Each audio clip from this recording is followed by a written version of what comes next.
Vaccine کی جو اس وقت لگانے کی شرح ہے، کل تقریباً 14 لاکھ لوگوں کو ویکسین جو ہے وہ لگائی گئی ایک دن میں.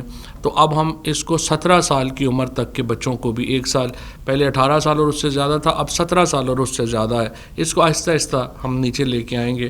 اور انشاءاللہ امید ہے کہ بڑی جلدی پاکستان نے ویکسین میں بھی NCOC کو میں مبارکباد دینا چاہتا ہوں، اسد عمر صاحب، ڈاکٹر فیصل، باقی جو جنرل گرایا، یہ تمام لوگوں نے بڑا زبردست اس میں کام کیا ہے. جس طریقے سے یہ سارا معاملہ ہوا ہے اس سے ایک پاکستان کو عزت ملی ہے دنیا میں کہ کتنے ہم نے کس قدر زبردست طریقے سے کرونا کا مقابلہ کیا. ہم چاہتے ہیں کہ جو لیبر کو ویکسین، اضافی ویکسین چاہیے، وہ اس کو مفت کر دیا جائے، کیونکہ اس وقت تقریباً اس کی 1270 روپے قیمت رکھی گئی ہے جو بوسٹر شاٹ ہے.